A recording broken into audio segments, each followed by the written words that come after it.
grupos profinitos, un poco igual como en el mismo sentido, va a ser un resumen, una cosa muy general, pero para que tengan una idea y más o menos bases un poco sólidas. Entonces, a ver cómo me va con esto, porque ahora no pude imprimir mi clase. Entonces, vamos a ver. Entonces, vamos a empezar con esto, con grupos profinitos. Entonces, vamos a poner aquí. Grupos profinitos. Entonces, las bases de grupos profinitos. Entonces, vamos a el ejemplo, digamos, el ejemplo motivación, ¿verdad? Vamos a ponerlo a lo mejor aquí 0, vamos a como motivación. Y también me da un pretexto de revisar lo de teoría de Galois.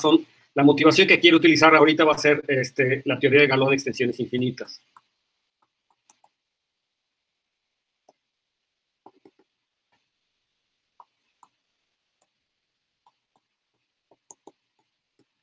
Teoría de Galois de extensiones infinitas.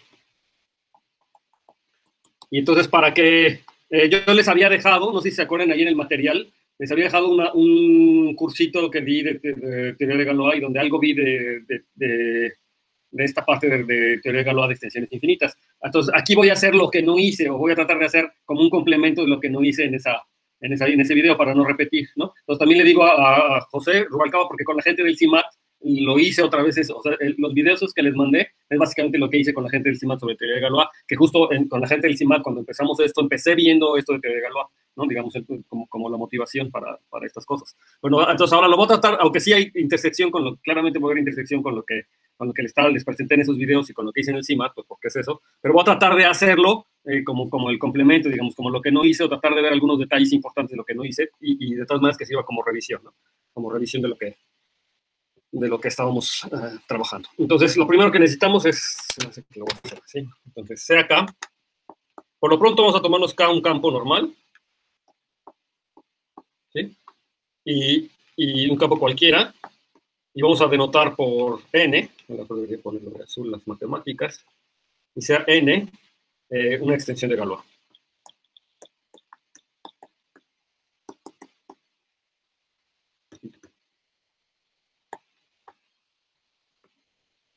Entonces vamos a empezar con eso, ¿no? Voy a empezar mi campo y me voy a tomar una extensión de Galois. Y entonces ya saben que extensión de Galois la vamos a considerar, digamos, ahorita que sea normal y separable. Hay un montón de equivalencias de lo que es una extensión de Galois, hay varias cosas. Pero, digamos, ahorita vamos a pensar en las extensiones de Galois como normales y separables, ¿sí? Todo el mundo hasta allí y sí tiene claro que es eso de normal y separabilidad. Son partes de las que hablamos en los videos esos que les puse ahí. Si los vieron o si no los han visto, pues habrá que verlos, ¿no? Entonces vamos a partir de eso. Entonces yo tengo una extensión que es normal y separable. Entonces, vamos a denotar. Denotamos por P, simplemente, al grupo de Galois de esta extensión n sobre k. ¿De acuerdo? Entonces, en particular, este es un grupo de Galois, ¿verdad? Porque la extensión es de Galois. Y entonces, vamos a hacer una serie de notaciones. Entonces, sea, ya lo debería escribir con azul. Entonces, vamos a denotar por estos símbolos, nk, o n2.k mejor. Y que es n2.k, es el retículo de extensiones intermedias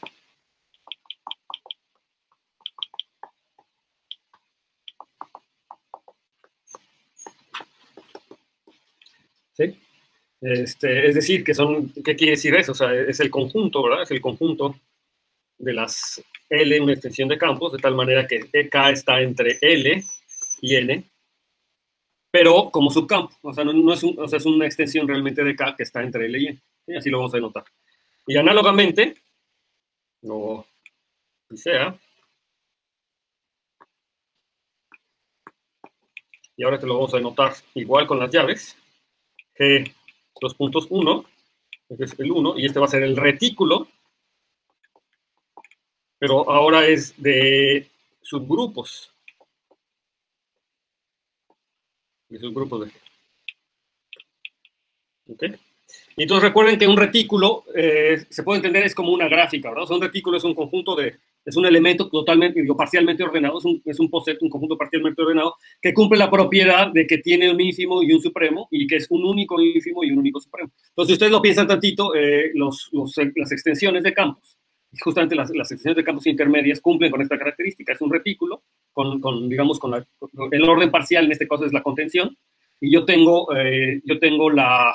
el supremo, que es la composición de los dos campos. O sea, si yo tengo L y S, dos extensiones intermedias, entonces LS, que es el producto, esa cosa es el supremo, y el ínfimo, pues es la intersección, ¿no? Es la intersección de los campos. Entonces, eso es un retículo. Y análogamente en grupos, yo tengo, tengo el retículo de subgrupos de un grupo dado, y entonces aquí nuevamente tengo el supremo y el ínfimo, ¿no? El ínfimo siempre es la intersección, pero ¿quién es el supremo en esta categoría de grupos?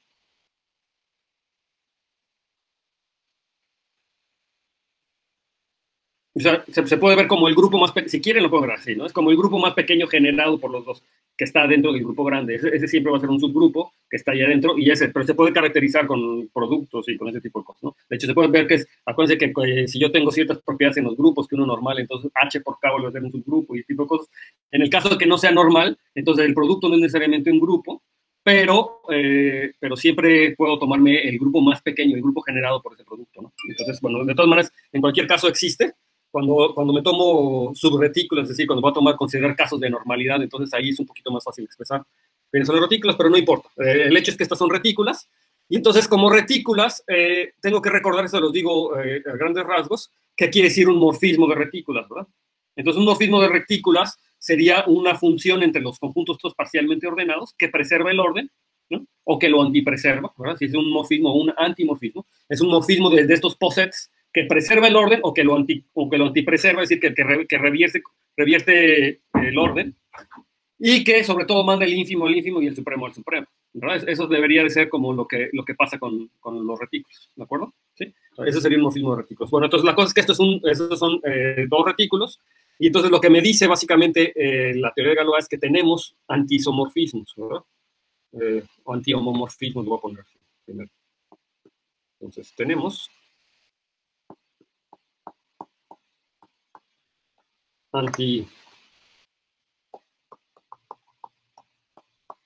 antihomomorfismos de retículos. Y esto, bueno, el antihomomorfismo viene de que me invierte inclusiones, ¿no? En este caso es... recuerden que el orden parcial está dado por inclusiones en ambos casos, ¿verdad? Tanto en el retículo de subextensiones como en el retículo de grupos. Las contenciones es lo que me da el orden parcial, y entonces en este caso el antihomomorfismo simplemente quiere decir que me invierte estas contenciones, y bueno, son dos, ¿verdad? Entonces yo lo voy a poner así, como LK, pues aquí tengo 1 y aquí tengo G1, entonces tengo dos morfismos, uno que va en este sentido y otro que va en este sentido. Entonces al que va arriba le vamos a llamar phi mayúscula. ¿Cómo le hago para poner phi mayúscula? Sí se ve, phi mayúscula, y el de abajo le vamos a llamar psi mayúscula. ¿Okay? Y entonces tengo estos antimomorfismos. ¿Y qué es lo que hacen estos antimomorfismos? ¿O cómo están definidos? Bueno, ¿en dónde? Yo puedo decir explícitamente quién es psi o phi de L. O sea, L es una extensión, ¿verdad? Entonces phi de L por definición es el grupo de Galois de N sobre L. ¿Sí? O sea, es el grupo de... O sea, lo que estoy tomando, como siempre, nada más para repetir, yo tengo aquí N, aquí tengo K, esta es mi extensión, y lo que estoy tomando es tomando una extensión intermedia. ¿Sí? Entonces, L es una extensión intermedia. Entonces, me estoy tomando el grupo de Galois por arriba, ¿de acuerdo? Es el grupo de Galois por arriba de N sobre L. Entonces, claro, el grupo de Galois de N sobre L claramente es un subgrupo del grupo de Galois de N sobre K. Recuerden que el grupo de Galois es el conjunto de automorfismos que me dejan fijo al campo de abajo, ¿verdad? El grupo de Galois de N sobre L es el grupo de automorfismos de N que me dejan fijo a L. Y entonces, claramente, si dejan fijo a L, también dejan fijo a K, ¿de acuerdo? Porque K es un subcampo. Entonces, ahí se ve que claramente tengo este subgrupo, ¿verdad? El grupo de Galois de N sobre L es un subgrupo, ¿de acuerdo? Ahora, lo de que es un grupo de Galois esto, si quieren lo pueden tomar como el grupo de automorfismos, ¿no? O sea, aquí lo que pasa es que está la convención, ¿verdad? De que yo le llamo automorfismos y le llamo GAL solamente cuando es un grupo de Galois realmente. Es decir, la extensión L tendría que ser normal, es lo que me faltaría. Dado que N es una extensión de Galois, entonces L siempre es una extensión separable, porque las extensiones separables se comportan bien con subcampos. Lo que no puedo garantizar es que L sea normal sobre K, ¿verdad?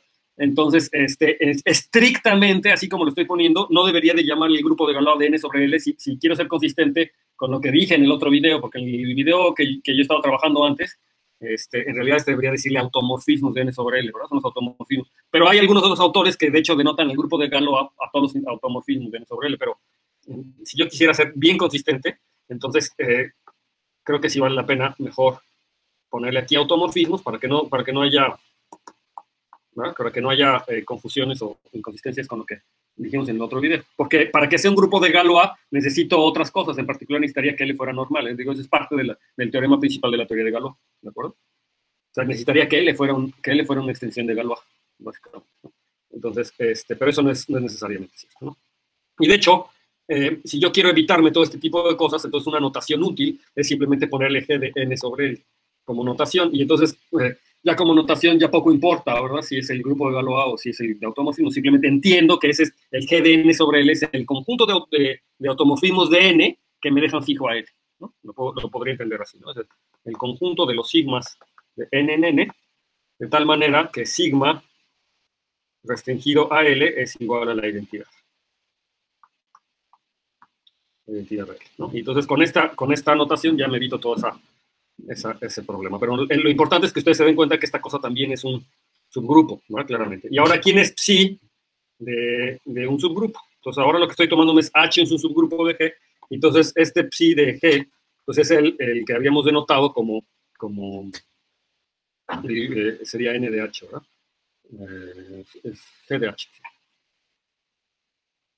Psi de H sería el conjunto de los elementos de N que quedan fijos bajo H. Entonces, NH así se denota, ¿no?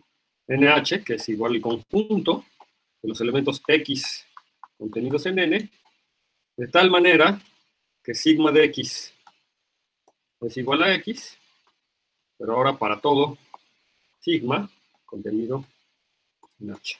Entonces aquí nuevamente, aquí la nota, ¿verdad? Lo que hay que tomar en cuenta es que H es un subgrupo cualquiera de G. Entonces es lo que se llama el campo fijo. Creo que, no me acuerdo si en la otra notación, esto también lo habíamos dicho, como es el campo fijo de H, ¿no? ¿Sí? Pero bueno, creo que la notación estándar es N sobre H, ¿no? Es N a la H. Aquí recordar que N es un campo, ¿verdad? Es el campo de arriba. Entonces, estos son los morfismos entre estos dos, ¿cómo se llaman? Retículos. Entonces aquí, pues, como siempre, ¿verdad? El ejercicio, ¿verdad? Es ver que son morfismos de retículos.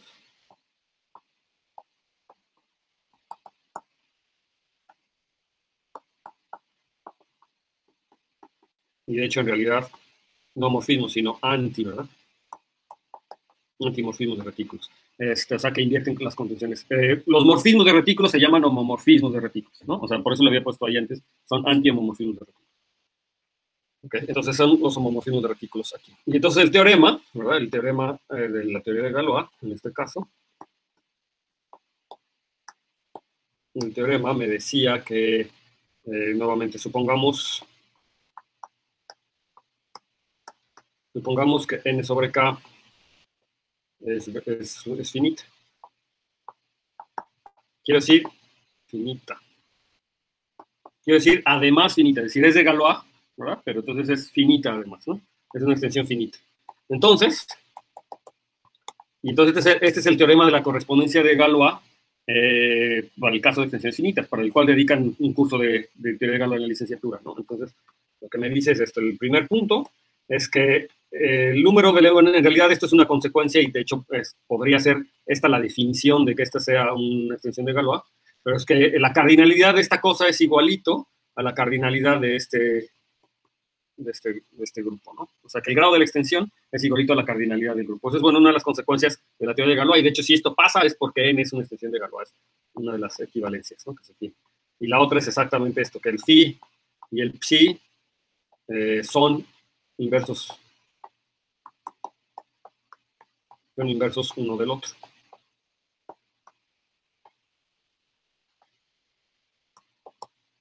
¿De acuerdo? Y eso quiere decir, justamente, lo repito, eso quiere decir que son anti-isomorfismos.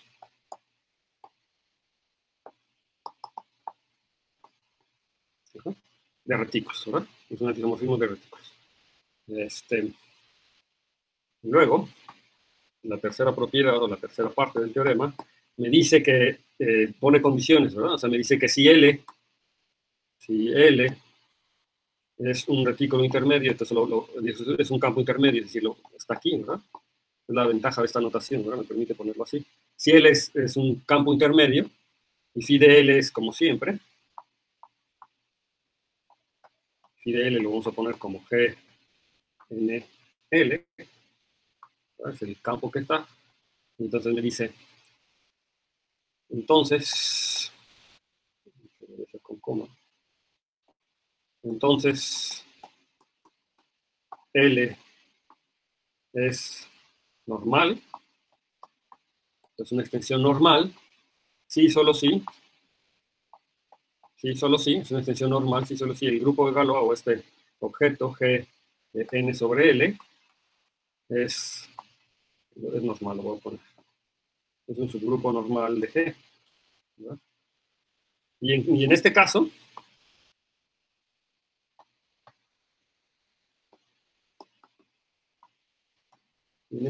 lo que yo tengo es que este GLK ahora sí tiene derecho a ser el grupo de Galois, ¿verdad? Porque L sobre K, ¿verdad? Esta cosa, se puede obtener como un cociente. De hecho, es el cociente del grupo de Galois, o sea, de G, con ahora el grupo G, pero ahora de, este es G, N.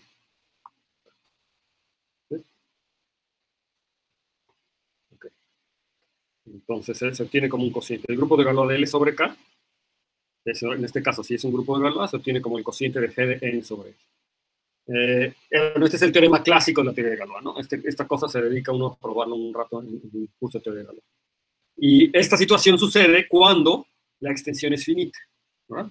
Entonces aquí más bien lo interesante para nosotros es cuando la extensión no es finita. ¿Qué es lo que pasa cuando la extensión es finita? Es que todavía tengo este isomorfismo, este antiisomorfismo de retículos, o qué es lo que tengo que hacer para tener un antiisomorfismo de retículos en este caso. Y entonces normalmente uno tiene lo siguiente. Entonces aquí lo vamos a cerrar esto. No sé, no lo demostramos, pero es algo clásico. Entonces una nota, no sé cómo ponerlo. Más bien, estamos interesados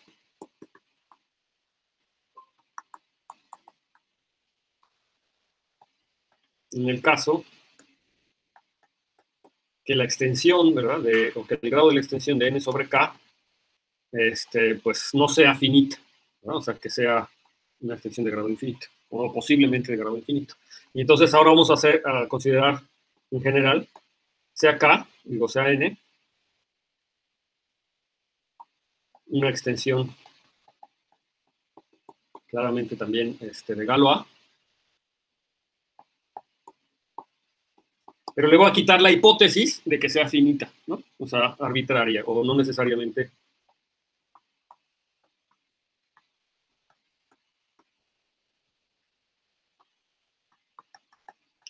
finita. ¿Ok? Entonces es una extensión cualquiera. Y entonces, ¿qué es lo que podemos decir? Pues aquí nuevamente tenemos un teorema, que todavía no es el teorema de la correspondencia de Galois, es un común teorema intermedio, pero que nos ayuda a ver qué es lo que está pasando y que de hecho tampoco es tan difícil de demostrar.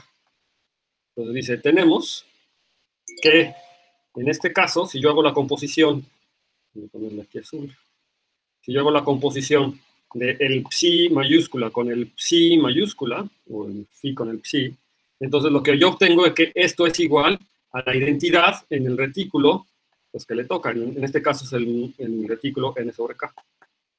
O sea, para cualquier extensión, yo voy a tener esta cosa que la composición siempre me va a dar la identidad. ¿Qué quiere decir eso? O sea, quiere decir que me tomo un campo, ¿verdad? O sea, le aplico phi primero, me tomo un campo intermedio. Y si al campo intermedio me fijo en su grupo de Galois, el grupo de automorfismos, de N que deja fijo a L, y luego a esa L me fijo en el campo fijo de ese grupo de automorfismos, regreso a la misma extensión, ¿no? O sea, en ese caso, en este lado la composición en este sentido me da la identidad. ¿Sí? O sea, irme en ese sentido, me tomo un campo intermedio, me fijo su grupo de Galois asociado, su grupo de automorfismos asociado, y luego a ese me fijo en el campo fijo, regreso al mismo campo. Eso se va a cumplir siempre, no es nada difícil de mostrarlo, o sea, también es parte estándar de la teoría. Y eso en particular quiere decir que, en particular lo que me quiere decir es que el psi que está aquí, pues es inyectivo.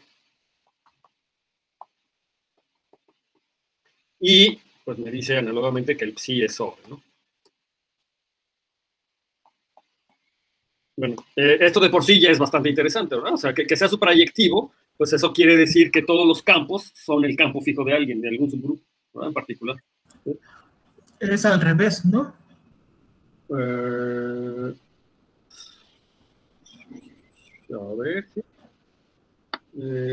que la composición así sea la identidad, quiere decir que... Si phi tiene inverso izquierda, entonces es mono, ¿no? Ah, sí, ¿verdad? Sí, sí.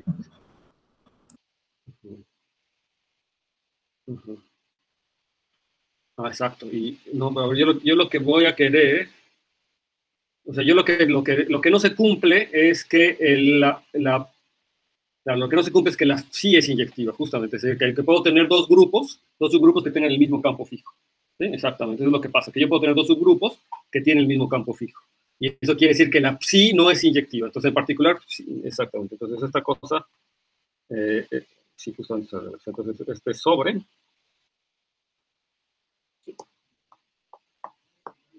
y entonces esta cosa es inyectiva.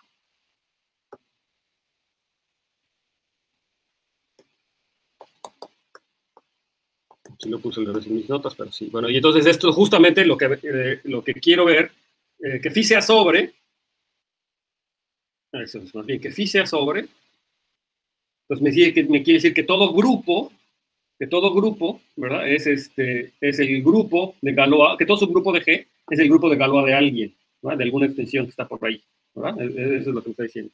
Y que sea inyectivo, bueno, que phi sea inyectivo, ¿verdad?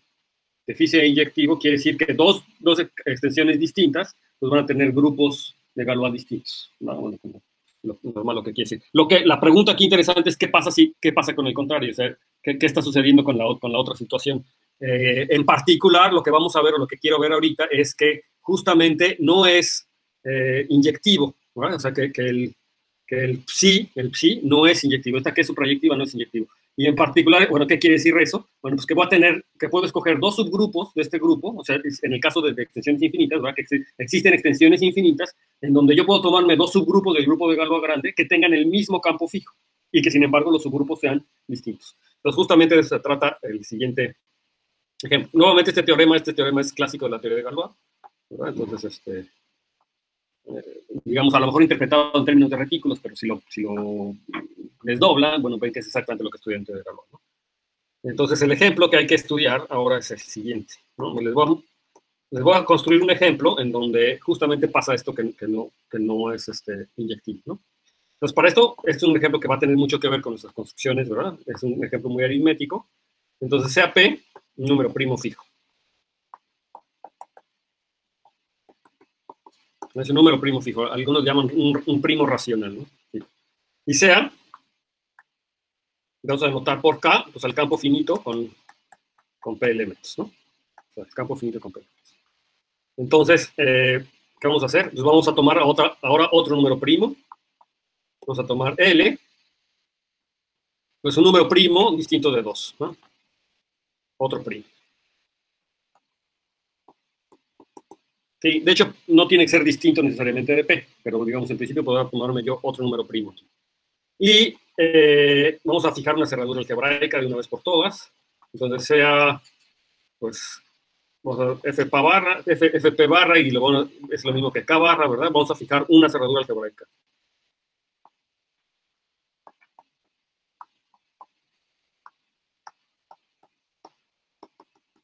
Entonces esa va a ser aquí constante, ¿no? Siempre vamos a considerar. Entonces consideremos la siguiente torre.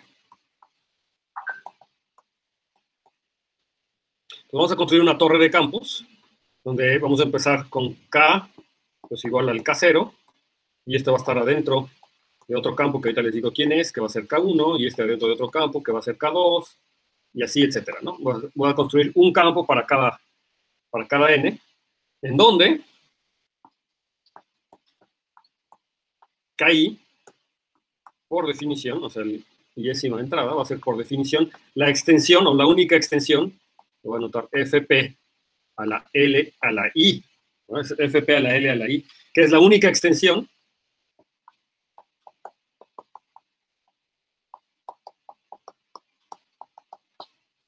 de K, yo creo que K es el campo finito primo, ¿verdad? Es la única extensión de K de grado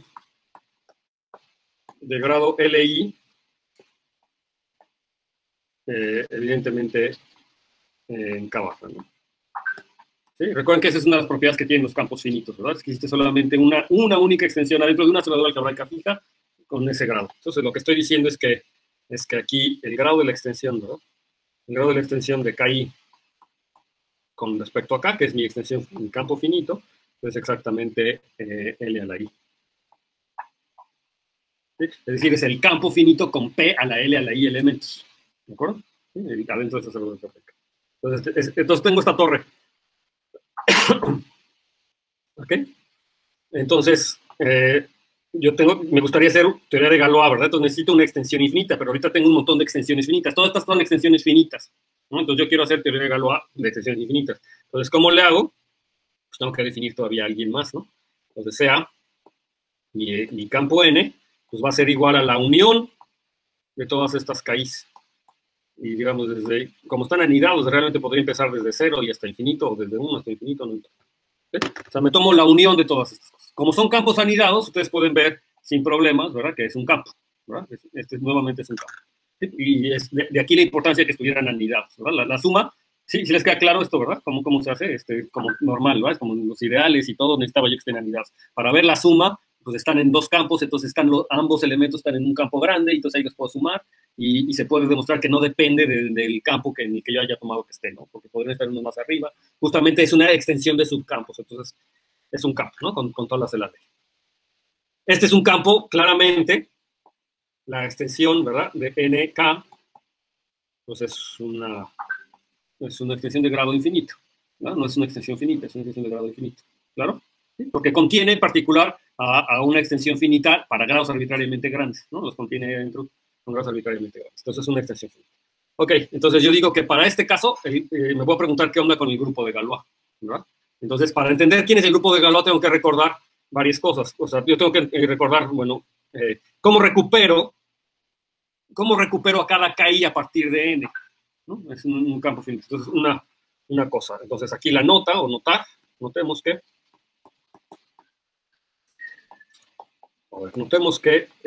yo puedo recuperar cada KI, lo puedo recuperar como el conjunto de los elementos X en N, de tal manera que X, si yo le elevo a este elemento, a la LI, vuelve a ser X, o bien, o sea, los conjuntos X que son ceros de este polinomio, ¿de acuerdo? Sí recuerdan de eso, ¿verdad? Es un argumento muy fácil en campos finitos, porque ¿cuántas raíces tiene este polinomio? ¿No? Este polinomio, el polinomio, digamos, con X mayúscula, X a la P a la LI menos X es un polinomio de grado P a la LI. Entonces tiene a lo más P a la LI, ¿no? A la más P a la LI elementos, pero como estamos en una extensión separable, quiere decir que todas las raíces de hecho son distintas. De hecho, se puede mostrar que este polinomio es X por un polinomio, bueno, bajo el campo base es irreducible, ¿verdad? Pero digo que más bien tiene a lo más LI raíces, pero, perdón, estoy diciendo una tontería. Son distintas las raíces, y de hecho se puede ver que los elementos de KI, justamente como es un campo de característica P y de orden P a la I, todos los elementos satisfacen este polinomio, ¿verdad? O sea, yo puedo hacer, de hecho podría hacer factorizar este polinomio como X menos 1, X menos 2, etcétera, hasta X menos, donde donde psi recorre todas las raíces, todos los elementos del KI, de la extensión de grado KI, exactamente, ¿no? Entonces, el producto de todos los elementos, este polinomio se escribe como el producto de todos los elementos X menos alfa, de hecho, donde alfa está en el campo KI. ¿Sí? O sea, puedo ver que todos los elementos de KI claramente son una raíz y todos estos elementos son distintos, entonces ahí está, ¿verdad? Se cumple eso, ¿verdad? Y de hecho eso caracteriza a los elementos de KI, son exactamente los ceros de ese polinomio. Cualquier cero de ese polinomio tiene que estar en ese KI, necesariamente, ¿sí? Porque ya vi, ¿verdad? O sea, ya vi que las únicas raíces del polinomio son todos los elementos de KI. Entonces es una forma fácil de verla, hay muchas. Esto es una cosa interesante, y la otra cosa interesante es ver quién es el grupo de Galois de este KI, ¿no? O sea, y lo tenemos que entender, pero para eso hace falta que yo denote o que entienda quién es el automorfismo de Frobenius, ¿no? Entonces,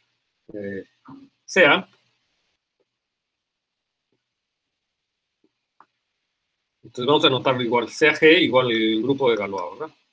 El grupo de Galois de N sobre K.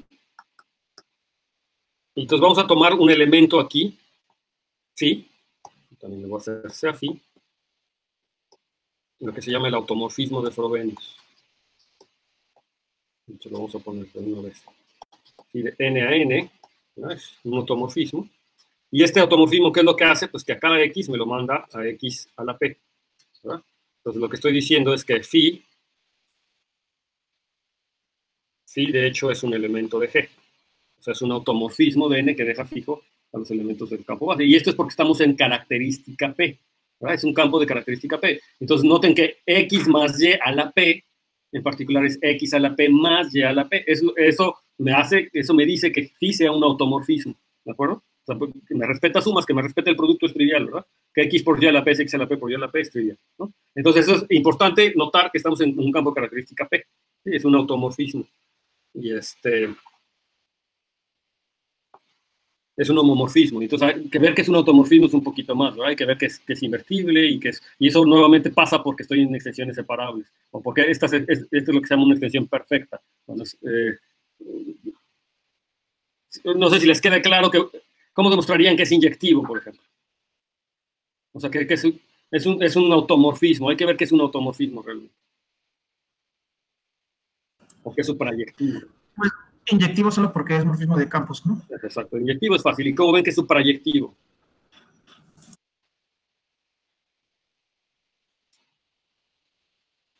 De hecho, es fácil ver que para cada extensión finita este es un automorfismo, ¿sí? O sea, esta de que x lo manda x a la p para cada extensión finita de fp es un automorfismo. Eso sí se lo creen, ¿verdad? Entonces, bastaría ver que es para cada extensión finita un automorfismo, porque para el campo grande, para ver que es suprayectivo, pues vive cualquier elemento en n vive en una extensión finita, y en esa extensión finita tiene una preimagen en ese mismo campo, porque es un automorfismo. Y entonces, ese mismo elemento es el que funciona para el phi, ¿sí? Entonces, es un automorfismo. ¿Sí lo ven? ¿Sí? ¿Todo el mundo le queda claro? Sí, para no escribirlo, ¿no? Nada más así lo platicamos para que quede claro. ¿Sí? ¿Sí o no, Luis? A ti te veo medio que lo estás pensando. No, sí, no me estaba revisando. ¿Sí? Ok. Si no les queda claro, pues lo abordamos un poquito más. O sea, no pasa nada. No tienen por qué acordarse de todas estas cosas, ¿no? Son cosas de... A lo mejor lo vieron hace mucho. O sea, no tienen por qué acordarse. Nada más estoy viendo a ver si qué tanto se acuerdan de eso y a ver qué tanto yo escribo, ¿no? Entonces, por eso me gusta verles la cara aquí para ver si están siguiendo o no. Entonces, bueno, la cosa es que este es un automorfismo, porque a nivel de campos finitos es un automorfismo. Siempre se puede ver a nivel de campos finitos que es un automorfismo. Y este campo es la unión de campos finitos, ¿de acuerdo? Entonces, para ver que es un automorfismo, básicamente el único problema es ver que es suprayectivo, pero no es problema ver que es suprayectivo, porque me tomo un elemento, vive en una extensión finita, ahí es un automorfismo, entonces tiene una preimagen, ¿no? Y el hecho de que sea un homomorfismo es porque es de característica P, ¿no? Porque x más y a la P es igual a x a la P más y a la P, ¿de acuerdo? Entonces, esa es la situación. Ok, entonces, estamos en eso, ¿verdad? Entonces es el automorfismo de Frobenius, ¿verdad? Se llama el automorfismo de Frobenius. Entonces, aquí le voy a poner el automorfismo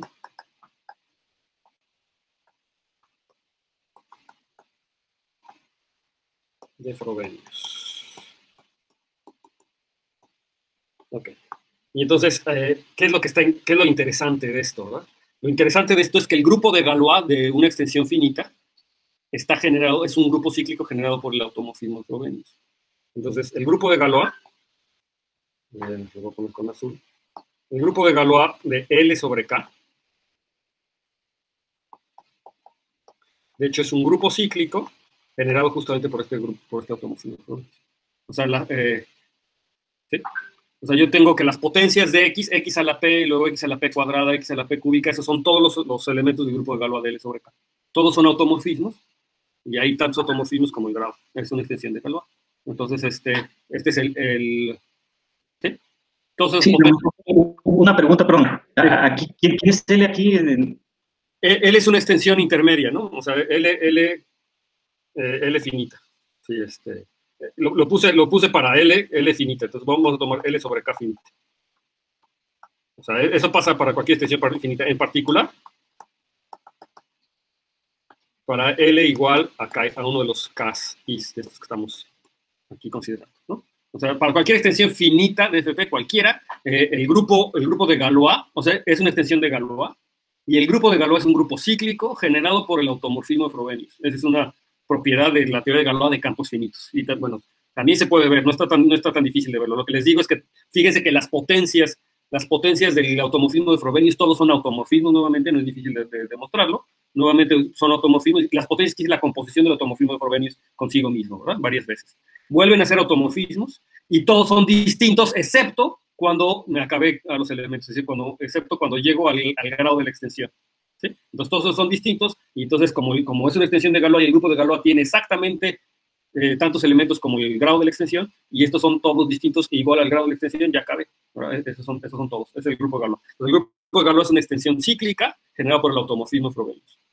Es una de las propiedades, es un resultado muy interesante. Una propiedad es aquí. Bueno, la cosa está en que ahora yo voy a considerar un subgrupo de N. Notar que el grupo de Galois de L sobre K no es un subgrupo del grupo de Galois de N sobre K. No es un subgrupo, ¿verdad? O sea, ¿sí? El que es un subgrupo es el grupo de Galois de N sobre L, no el grupo de Galois de L sobre K. Este no es un subgrupo. Pero ahora me voy a fijar en un subgrupo de N sobre K, que es lo que quiero, ¿verdad? Pues ahora sea H, y este va a ser el grupo cíclico generado por phi, pero en N. Es decir, va a ser el conjunto de todas las potencias phi N, tal que N está contenido en los enteros. ¿Verdad? Entonces, este cuate es un subgrupo de G. Recuerden que G es el grupo de Galois de N sobre K. ¿Sí? O sea, phi es un automorfismo. ¿Sí? Phi es un automorfismo. Y ahora me fijo en este phi en las potencias. ¿De acuerdo? Ese es un subgrupo. Yo digo que ese cuate es un subgrupo. Está claro que es un subgrupo, ¿no? Ese no hay problema. Entonces, me tomo un elemento y me tomo el subgrupo generado por ese elemento. Entonces, el grupo cíclico de ese elemento. ¿Sí? Es el subgrupo cíclico generado por ese elemento. Bien, entonces, pues hasta ahorita no hay nada raro, pero aquí lo interesante es la siguiente proposición, ¿no? ¿Qué es lo que puedo decir de esto? Mejor me conviene ponerlo de rojo, rojo. Proposición. Alguien me había dicho que no escribía de rojo. ¿Este sí está bien? ¿Sobre blanco sí está bien? ¿O no? Sí, este se ve. Sí, es que creo que sobre negro no se ve tan bien, ¿no? Pero sobre blanco sí se ve. Ok, proposición. Entonces, tenemos que justamente este cuate, si no es inyectivo, y el contraejemplo, en particular o específicamente,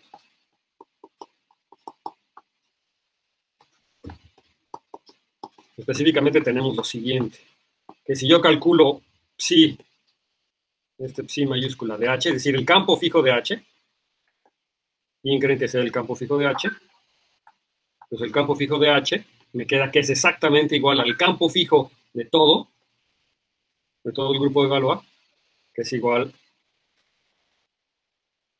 al campo fijo de G, ¿no? O sea, y ustedes aquí me pueden decir, bueno, eso es el problema, ¿no? Es en realidad, pues, ¿qué tiene? Porque si tú me estás diciendo que las extensiones finitas, el grupo de Galois es el grupo generado por el automorfismo de Frobenius para las extensiones cíclicas, pues para la extensión infinita también, ¿no? Porque es la unión de todas esas, como que pareciera que el grupo de Galois, o sea, que el grupo G también es el grupo cíclico generado por phi. O sea, sería lo más natural. De hecho, si yo les hubiera puesto, a ver, adivinen quién es el grupo de Galois de L, del DN, me dirían, pues el grupo de Galois de N, si cada extensión finita de esas está generada por ese mismo automorfismo Frobenius y N es la unión de todos esos, pues me late que también, ¿no? O sea, es como una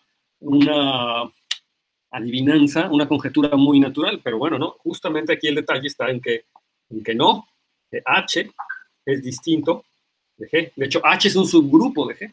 Y de hecho es un subgrupo propio. Lo que estoy diciendo es que H es un subgrupo de G propio. O sea, que hay elementos en G que no están en H.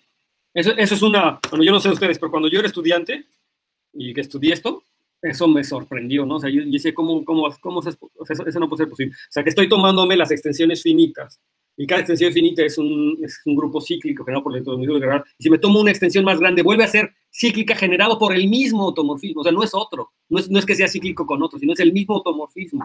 Nada más que restringido a la extensión más grande, ¿no? O sea, phi restringido a una extensión genera el grupo de Galois. Y luego me tomo una extensión de esa otra extensión. Y phi restringido a esa extensión más grande también me genera el grupo de Galois. Y de hecho, y si lo restringo más chiquito, pues me da el generador del grupo.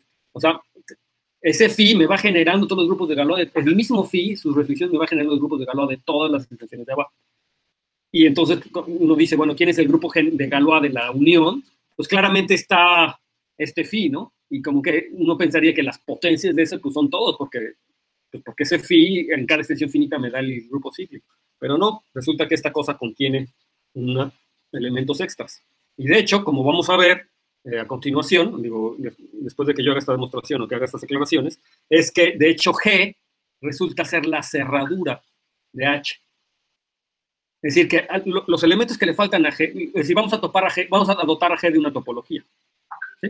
Y entonces, de hecho, y H va a resultar ser un grupo que no es cerrado. No es cerrado en este caso con esa topología. Y de hecho, la cerradura de H es todo G. ¿Sí? Entonces, si se fijan, H es como un subgrupo denso de G, lo cual tiene todo el sentido por las propiedades. Pero entonces se ve que hay una propiedad topológica, ¿verdad? O sea, aquí hay una propiedad topológica que hay morfismos lo suficientemente cercanos a este de Frobenius, pero que no es el morfismo de Frobenius y que pues son los que determinan cómo está la situación, ¿no? de la topología de los campos fijos. Y de hecho, este ejemplo me da una idea de cómo reparar el teorema anterior. Es decir, el teorema anterior, el teorema de la correspondencia de Galois, no funciona tal cual como dice la proposición anterior, ¿verdad? Porque no hay inyectividad en el psi. No funciona, ¿verdad? No me da una correspondencia de Galois, lo que se llama para extensiones infinitas. Pero sí me dice cómo restringir, porque me está diciendo, lo que te está faltando son como los elementos en la cerradura. O en otras palabras, si en vez de tomarte cualquier subgrupo te fijas en los subgrupos cerrados, entonces vas a tener una correspondencia de Galois, ¿no? Esa es justamente la idea, y por eso es que es importante también este ejemplo, ¿no? Entonces vamos a ver cómo demostramos esta proposición. Entonces lo primero es ver que quién es el campo fijo de H, ¿no? Vamos a hacer la demostración. Entonces la pregunta es, ¿quién es de hecho, basta demostrar.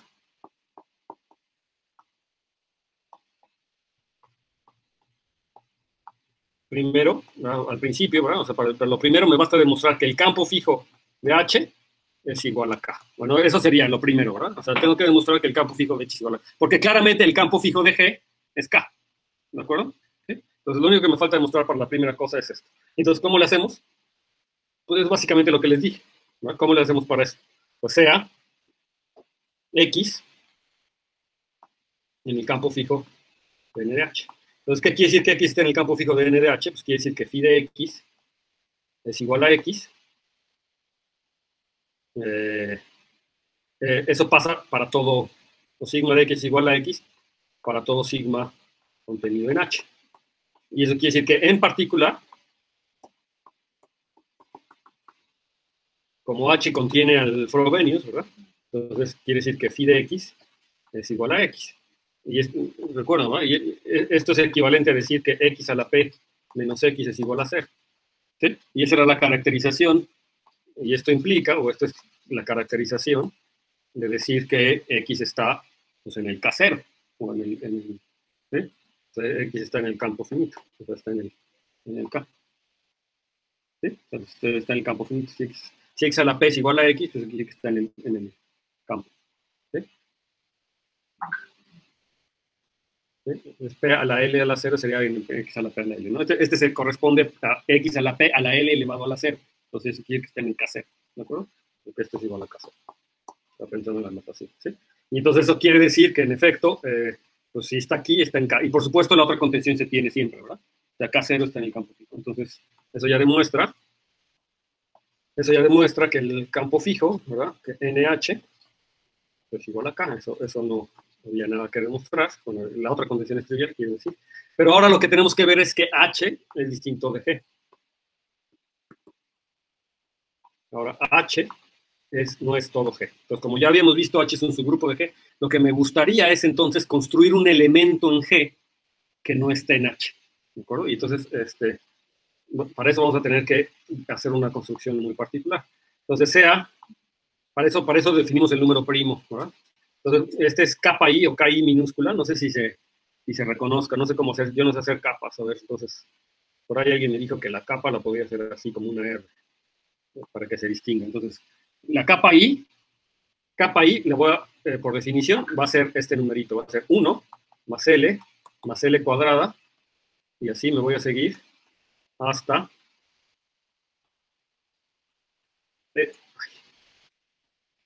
más L a la I menos 1.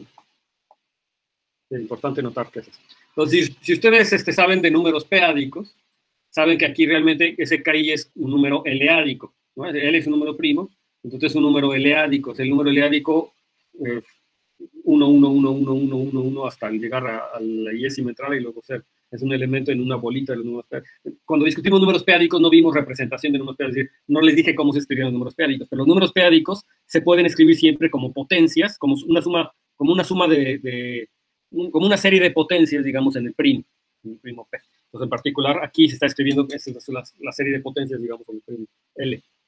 Entonces, ahí está. Yo voy a considerar este elemento y ahora para cada uno de estos voy a construir un automorfismo.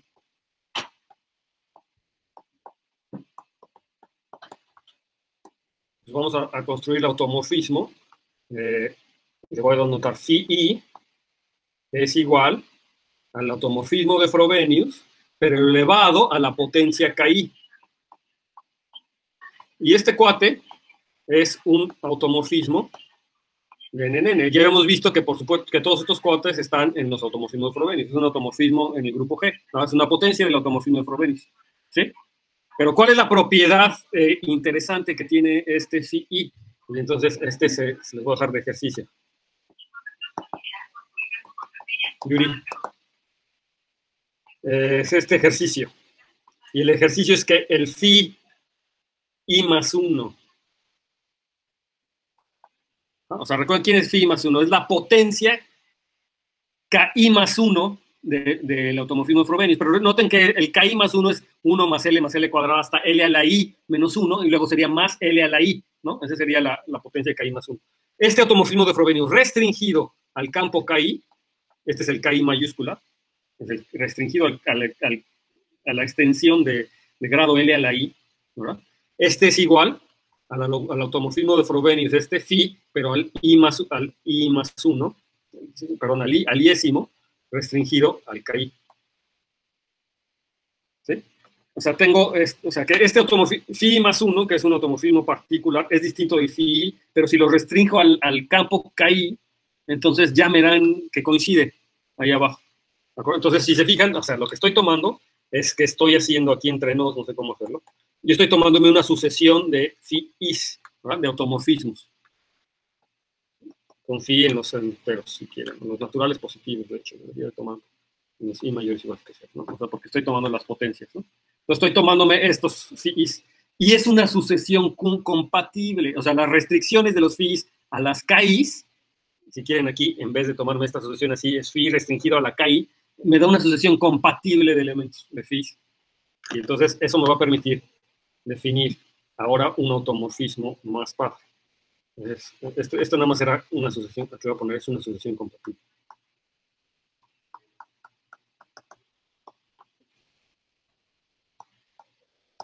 Ahorita a lo mejor no les dice mucho esto de que qué quiere decir que sea compatible, ¿no?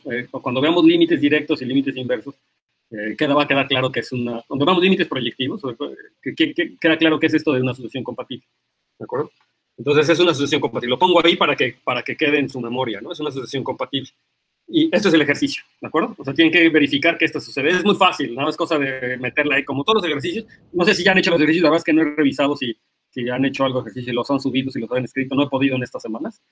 Pero si los han hecho, se han dado cuenta que casi los ejercicios son para ver si las definiciones les están entendiendo. O sea, no son nada complicados, simplemente meter ahí. Por ahí a lo mejor alguno tiene un interés, pero en general los ejercicios son como para garantizar que las definiciones las están entendiendo, ¿no?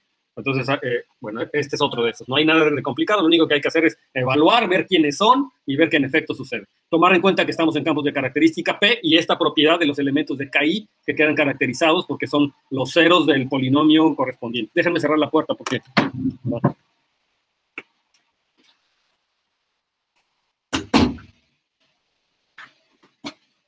Y como andamos ahorita en casa de amigos,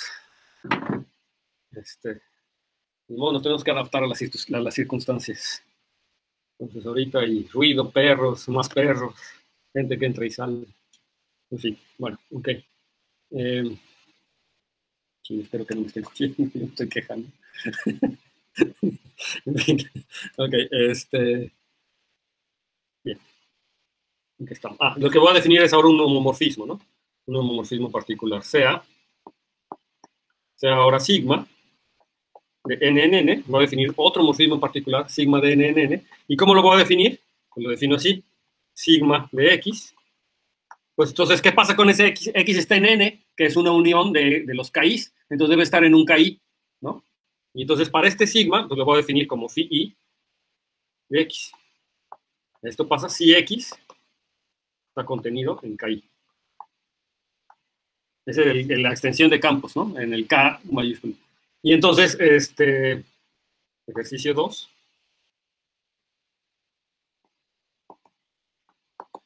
Este sigma está bien definido.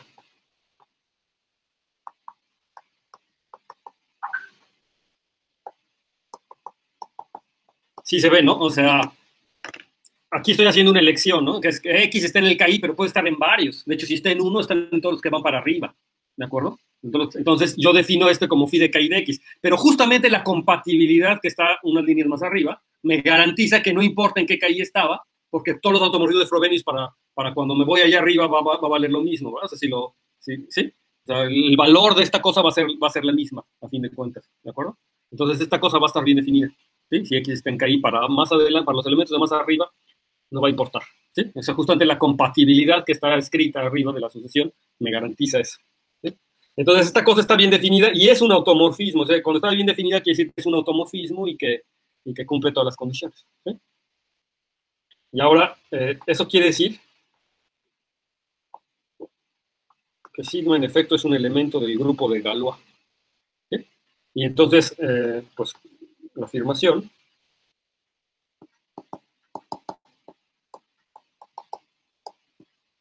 es que sigma no está en H.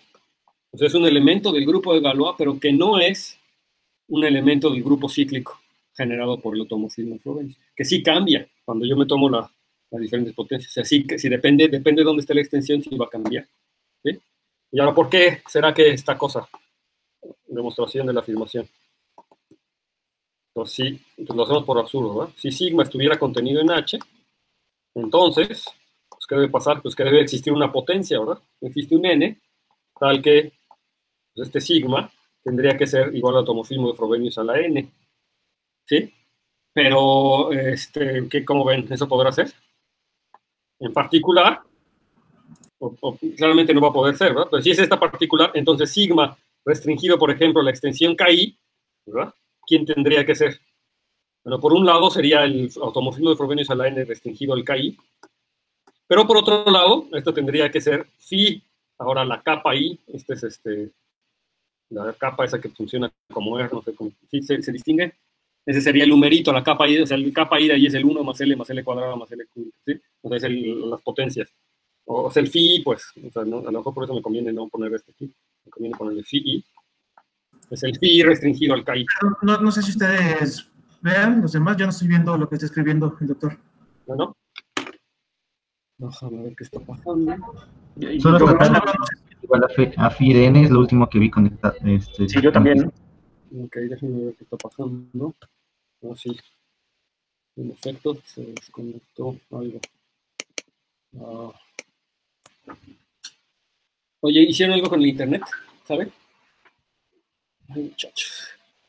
A ver, voy a tener que cerrar, entonces voy a dejar de compartir y ahorita vuelvo a compartir, ¿ok? Y ahora vamos a ver, puedo presentar ahora otra vez. Ahora déjenme primero ver 2 qué es lo que está pasando. Yo sí ya lo veo aquí completo, ¿no? El problema es que esto tampoco lo veo completo. A ver si aquí, si yo cierro esto. Ok, ahora déjame abrir aquí. Esto. Oye, tranquilo. Denme 2 segunditos, por favor. Por favor.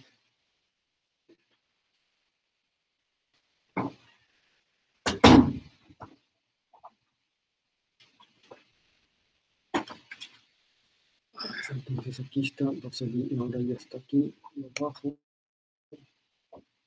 Save. Aquí voy a compartir la pantalla. A ver si ya lo ven. ¿No? Díganme si ya lo ven. Aparece implica que sigma Sí se sobre ve. KI es igual a phi sobre KI y todo eso. Aparece, a ver, les voy a hacer una cosa extra, a ver si ven la manita. Si ven la manita, quiere decir que ya. Sí se ve la mano. Sí se vio. Ok, perfecto. Entonces ya están ahí donde yo estoy. Entonces es esto lo que escribí, ¿no? Básicamente. Digo que sigma está en H, entonces existe un N tal que sigma es una potencia de N, porque recuerden que H era el grupo cíclico generado por el automorfismo de Frobenius. Entonces debería de ser una potencia de N. Pero si sigma es igual a phi N, entonces sigma restringido a KI debería de ser a esta potencia restringida a KI. Pero, ¿quién es sigma, verdad? O sea, sigma en KI, ¿quién es sigma en KI? Pues por la definición de sigma, ¿verdad? O sea, sigma de x es igual a phi de x y x está en KI. O sea, sigma en KI pues es igual a phi. ¿Sí? Entonces sería igual a phi restringido al KI. Entonces, fíjense lo que estoy diciendo, ¿no? ¿Sí? Entonces, regreso acá.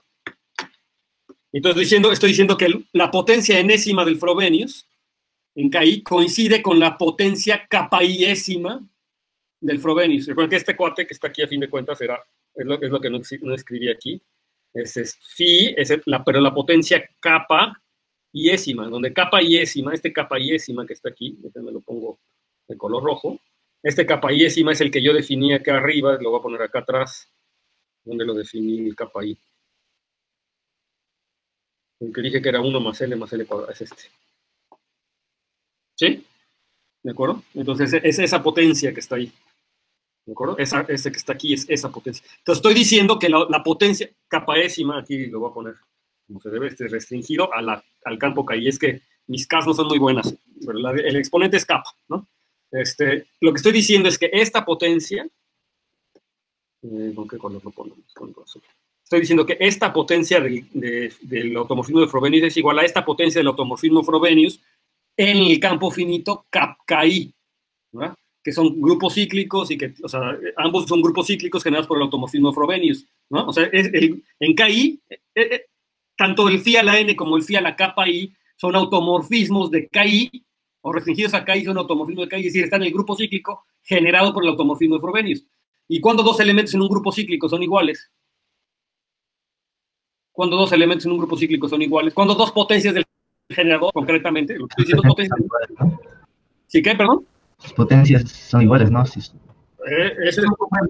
Una opción es que las potencias sean iguales, pero no puede ser que sean iguales, aunque no sean. Son grupos cíclicos finitos. Sí, pueden ser congruentes el módulo o el tamaño del grupo. Exactamente. Entonces, eso quiere decir que son congruentes módulo del tamaño del grupo. O sea, n es igual a kappa i. ¿Módulo quién? Pues el tamaño del grupo. ¿Pero qué tamaño tiene el grupo? Pues tiene el orden del grado de la extensión. O sea, LI, ¿sí de acuerdo? ¿Sí? Entonces, eso, y esto pasa para todo I. Es decir, le estoy diciendo, esa N es congruente con el kappa I para todo I. Pero fíjense que quién es ese kappa I. O sea, nuevamente, aquí es donde entra esta importancia. Este es 1 más L cuadrada más L a la K menos 1. Es decir, el kappa I es un residuo módulo KI. Es decir, no es o sea, de hecho es el entero más chiquito módulo L a la I que cumple con esa, que es congruente con N. ¿Sí? Pero cuando me subo al siguiente nivel, o sea, para el I más 1, le tendría que agregar otra LI más 1. Estoy agregando una secuencia de términos así, sí se ve. O sea, ese N en realidad debería ser congruente a todos. Bueno, eso no puede ser. Hay muchas formas o sea, eso no puede ser en los enteros. En los p-ádicos sí puede ser, pero en los enteros no puede ser. O sea, aquí en otras palabras, lo que tendría que hacer, hay muchas formas de ver que esto no puede ser. Porque, ¿qué pasa si esta congruencia es cierta para todo LI? Entonces yo puedo hacer truquitos como este, ¿no? Entonces yo puedo multiplicar por L menos 1 a la congruencia. Entonces, ¿qué pasa si yo multiplico por L menos 1 a la congruencia? ¿A quién sería congruente este? Yo digo que este sería congruente a menos 1 módulo L a la I. O sea, L menos 1 es primo relativo con L a la I menos 1, es una unidad, ¿no? ¿Sí? Entonces, yo puedo multiplicar por este y la congruencia no se me altera. Pero si yo multiplico por L a la menos 1 el lado derecho, o sea, lo que estoy teniendo el lado derecho, es muy fácil que ustedes se den cuenta que es como una serie telescópica, ¿verdad? Justamente es como una serie telescópica, esta de la suma de las potencias de L, que se le cancela el último con el primero, y van a ver que lo que les va a sobrevivir, lo único que les sobrevive es el menos 1. O sea que me está diciendo que L menos 1N es el inverso, si quieren, si lo multiplico por menos, que 1 menos L es el inverso de N para toda potencia de L. Eso no puede ser, ¿no? Eso no puede ser en ninguno, eso no puede ser, o sea, esto es una contradicción. Esto no, convénzanse con el argumento que ustedes quieran, pero esto no puede ser, ¿no? Entonces, eso quiere decir que no, pues que no existe tal N, ¿verdad? Es una contradicción. Entonces, por lo tanto, la conclusión es que, por lo tanto, pues sigma que acabo de construir no está en H. Y entonces, por lo tanto, H no es G, es un subgrupo propio de G. ¿De acuerdo? Entonces, ahora la reflexión. Aquí viene, ya es la 1. ¡Ay, qué bárbaro! A ver, rápido para no quedar, para cerrar esto. La reflexión es esta, miren, ya vimos que son distintos, pero como este elemento lo construí de una forma muy particular, y yo digo que la forma en que construí este elemento no es la excepción. Es decir, yo digo que todos los elementos de G que no están en H van a ser de alguna manera como este. ¿Y cómo es como este? Pues es decir, es un límite, no sé si se vieron, phi, o sea, construí una sucesión de elementos en H, o una sucesión de elementos en H, que son básicamente las potencias ciertas potencias del automorfismo de Frobenius, ¿sí? Construí una sucesión de elementos en H, y este sigma es como el límite de esos cuadros, es el límite. Y entonces el sigma es un elemento en la cerradura topológica de H. ¿Sí lo ven? O sea, es como, porque es un límite de elementos en H. Entonces está en la cerradura topológica, es un punto de acumulación de H. ¿De acuerdo? Entonces, esa es una propiedad importante, eso es justamente lo que va a pasar. Entonces, lo que vamos a hacer ahora es definir una topología que se llama la topología de Krull en este grupo, y entonces vamos a ver que en efecto la situación aquí es mucho más interesante. Resulta que el grupo de Galois de esta extensión no es un grupo cíclico, es un grupo que se llama topológicamente cíclico. Es topológicamente generado por el automorfismo de Frobenius, pero no quiere decir que es cíclico. De hecho, el grupo de Galois de la extensión finita es isomorfo a Z módulo L a la I Z. De KI, el grupo de Galois de KI es isomorfo a Z módulo L a la I Z, porque es un grupo cíclico, ¿verdad? Es un grupo cíclico generado por el automorfismo de Frobenius, entonces Z módulo L a I Z. No sé si lo voy a poner aquí. El grupo de Galois, rápido, nada más para terminar. El grupo de Galois de KI sobre K. Entonces es un grupo cíclico generado por el automorfismo de Frobenius, y entonces esto quiere decir que es isomorfo a Z módulo L a la I Z. ¿De acuerdo? Es isomorfo este grupo, es un grupo cíclico generado. Y el grupo de Galois de N en realidad es igual al límite proyectivo, lo voy a poner aquí, es el límite proyectivo de estos grupos de Galois de KI sobre K. Y pues es el límite proyectivo de los zetas módulo L a la IZ. Y esto, ¿quién crees que es? Son los números L-ádicos, los números P-ádicos con L. ¿Sí? Y de hecho, el grupo de Galois de H, esa es otra cosa, ¿no? El grupo de Galois de H, ¿cómo se llama? H, de hecho, bueno, H, más bien, porque no es nadie, H es isomorfo a los enteros. ¿De acuerdo?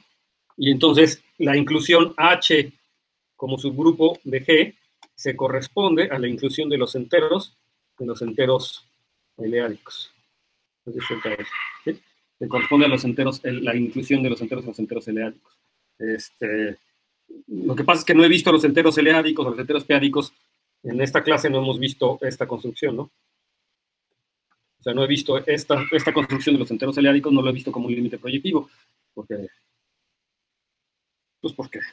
todavía no lo vemos, pero luego lo vamos a ver, pero se los adelanto, ¿no? Entonces, lo único que yo construí es un elemento en ZDL, sí, lo construí un elemento en ZDL muy artificialmente, que es un elemento que debería estar en el grupo de Galois, y ese elemento no es un entero, es justamente lo que es un entero. Y aquí la nota es que los enteros son densos en ZL. De hecho, ZL es la cerradura topológica de los enteros, con la topología P-ádico, con la topología que, eso sí lo vimos, ¿verdad? La topología que yo le puedo dar a los enteros con el valor absoluto P-ádico, me da una topología, y si me fijo su cerradura topológica, o sea, le pego todos sus puntos de acumulación, obtengo justamente ZL, los enteros L-ádicos.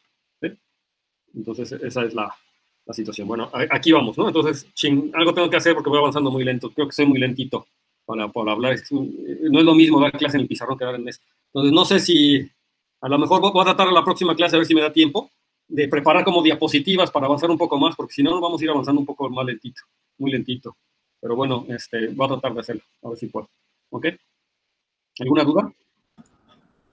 Bueno, ¿Vas a subir estas notitas así como la otra vez al Sí, grupo? se las subo. Sí, Ok, ok, ok. sí, se las subo. Y también se... De hecho, les puedo subir mis notas que hice en LaTeX también. Es que yo estoy tomando, o sea, estoy escribiendo también yo en LaTeX.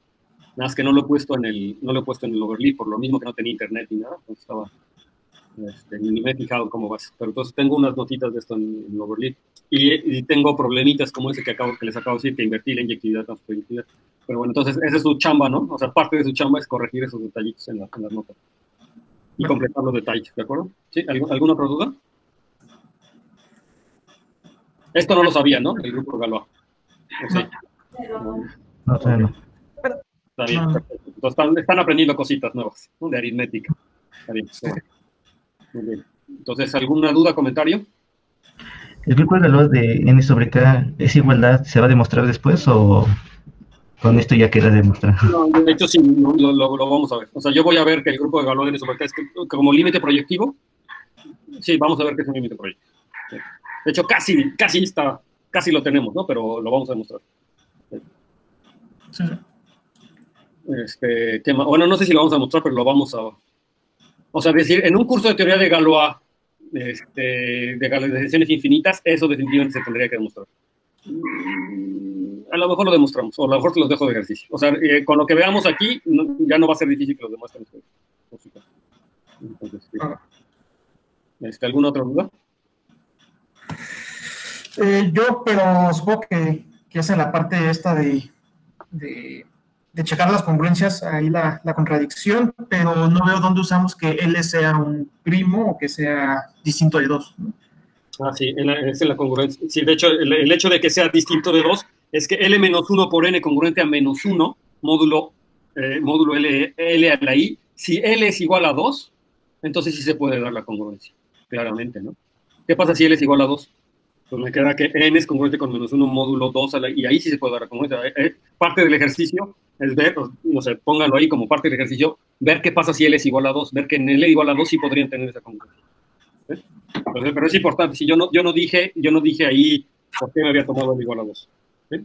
Ahora, el hecho de que L sea primo, bueno, ahí es una cosa particular, o sea, es decir, lo utilicé en un momento para garantizar que era primo relativo multiplicar por L-1, por ejemplo, ¿no? Y que no cambiaba la congruencia. Pero bueno, ahí a lo mejor es demasiado fuerte el hecho de que sea primo, ¿no? Es demasiado fuerte. Pero bueno, aquí la onda está en que cuando yo hago el grupo de Galois, ahí me queda Z a la L, los números, y ahí claramente eso funciona para el primo, pero eso no quiere decir que no pueda construir otros ejemplos que funcionen igual, a lo mejor tomándome otra potencia de L. Digo, en particular para L primo funciona, ¿no? El hecho de que sea distinto de 2 sí se utiliza, y es justamente en la imposibilidad de esa congruencia de que L-1 por N sea congruente con -1, módulo L a la I. Y se utiliza ahí. Eso, vean, o sea, los invito a ver qué es lo que pasa con L es igual a 2, y vean que cuando L es igual a 2 sí van a poder hacer eso. ¿Okay? Vale. ¿Alguna otra pregunta? ¿No? ¿Algún libro de referencia para completar estas ideas? De grupos profinitos, sí. Hay un libro muy bueno y muy famoso, ahorita te digo cómo se llama. Bueno, mira, hay una, en el libro de Nerkik, ¿usted está tomando teoría algebraica de números? Ya la cerraron. No se abrió. Oh, qué lástima. Se había abierto y se desinscribieron los alumnos. Oh, qué lástima, pero ¿por qué? ¿Ustedes no la estaban tomando? ¿Tú sí? Yo le estaba tomando de diente, sí. Era un excelente complemento para esta clase. Hasta yo estaba pensando que el siguiente semestre podía proponer la de teoría de Peádica de Hochi, que iba a ser de mucha utilidad que hubiera gente que esté tomando teoría algebraica. Pero bueno, sí. Podemos invitarlos con Alexei que se metan de oyentes. Claro, ¿por qué no se meten al curso de Alexei si les interesa? Alexei que estaba también viniendo a esta clase, no sé si... Bueno, me dijo que no se podía meter por cuestiones de horario, pero está viendo los videos. Él está dando un curso de teoría algebraica de números en el CIMAT, y si les interesa, podrían meterse de oyentes. ¿Cómo van con ese curso? Bien, digamos, me agrada como que hay una buena parte que yo ya había visto hace tiempo, otra parte es nueva para mí, y eso es lo que me permite ir entendiendo y avanzando. Digamos, si fuera todo nuevo, yo creo que no podría con tanto, ¿no? Está pesado. Bueno, pues ahí está la parte, o sea, está la invitación, si quieren, si a alguien le interesa, que me diga, y le digo a Alexei para que les dé acceso a su clase, ¿no? Ahí les mandó José, ahí puso en el chat José de Jesús. puso la liga de la clase para que vean cómo está. Yo creo que es un complemento. De hecho, idealmente este curso se debería tomar después de haber tomado un curso de teoría algebraica. Sería lo ideal. Pero bueno, no siempre se puede, ¿no? Y de por sí somos 4 personas, está difícil captar estudiantes. Entonces, ni modo, tiene uno que empezar así con lo que va saliendo, ¿no? Y bueno, ir cubriendo los detalles que va uno viendo. Bueno, entonces, idealmente, si pueden tomar teoría de números algebraicos, yo creo que sería muy adecuado. Y le estaba diciendo, el libro de Nerkic, que se llama Cohomology of Groups, of Galois Groups, Galois Cohomology of Groups, algo así, a ver cómo se llama ese libro. Tiene un capítulo que se llama Grupos Profinitos. Bueno, si quieren se los pego ahí en el...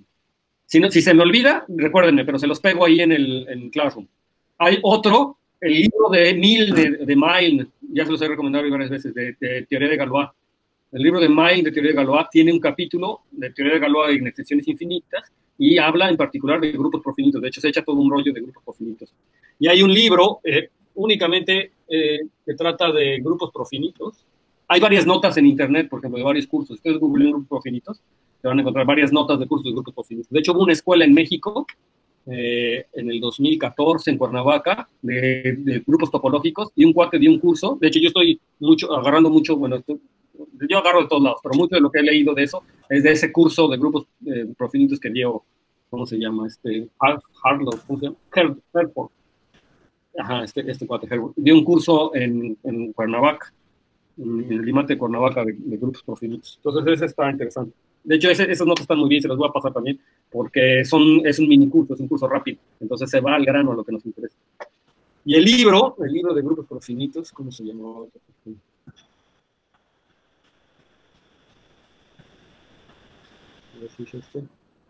Sí.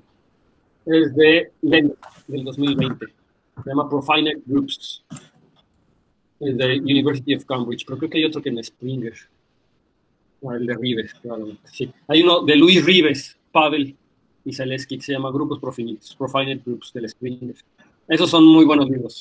Traen todo lo que quieres saber de grupos profinitos, pero son libros así, ¿no? Es como para un curso o más. Creo que lo más adecuado sería las notas de Milne de teoría de Galois, esas las consiguen en línea.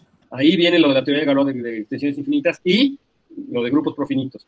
El libro de Robert sobre análisis peádico, ¿lo conocen? ¿Han oído hablar de él?